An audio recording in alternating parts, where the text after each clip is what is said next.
Hello friends, welcome back to my channel. मित्रों, घर का मुखिया हो या देश का मुखिया हो,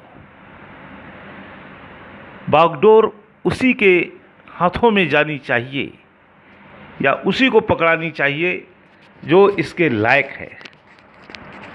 अगर लायक नहीं होगा और उसको पकड़ा दिया जाएगा तो वो सब कुछ बर्बाद करके रख देगा। और अगर वो उस योग्य है तो उसके हाथों में पकड़ा देने से वो देश हो या घर तरक्की के शिखर पर चल देता है। इसी तरह एक कहानी सुनाते हैं आपको। राजगृह में एक बुद्धिमान सेठ रहता था। उसकी पत्नी का निधन हो गया था और उसकी 4 पुत्र वधुएं थीं। सेठ ने सोचा, क्यों ना इन चारों वधुओं को परखकर किसी एक को घर की जिम्मेदारी सौंप दी जाए।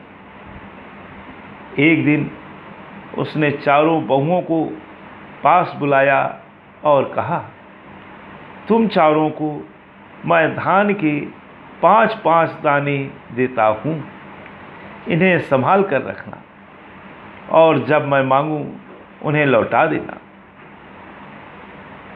बड़ी बहू ने सोचा कि कोठार में धान भरा हुआ ही है, जब ससुर जी मांगेंगे तो वहाँ से 5 दाने लाकर दे दूंगी। उसने दाने कूड़े में फेंक दिए। दूसरी ने भी यही सोचा। तीसरी कुछ समझदार थी। उसने दानों को रेशम के कपड़े में बांधा और रत्नों से भरी पेटिका में रख दिया। चौथी ने सत्संग में सुना था कि कोई भी सत्कर्म करने से बढ़ते हैं, इसलिए उसने 5 दानों को खेत में बो दिया। उससे जो फसल पैदा हुई उसने उन्हें फिर से खेत में रोप दिया। इस तरह कुछ ही वर्षों में उसके पास इतना धन हो गया कि उसका कोठार भर गया। 5 वर्ष बाद सेठ ने बहुओं से दाने मांगे।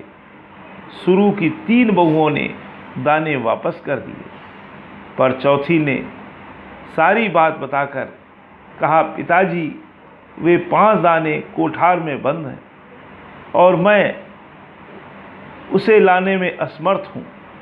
सेठ प्रसन्न हुआ और उसने बहुओं से कहा, जिस प्रकार धान बोने से बढ़े हैं उसी प्रकार सेवा और उपकार से पुण्य बढ़ते हैं। उसने छोटी बहू को घर की मालकिन बना दिया। दोस्तों, ये कहानी आपको पसंद आई हो तो इसे लाइक करें, सब्सक्राइब करें, शेयर करें।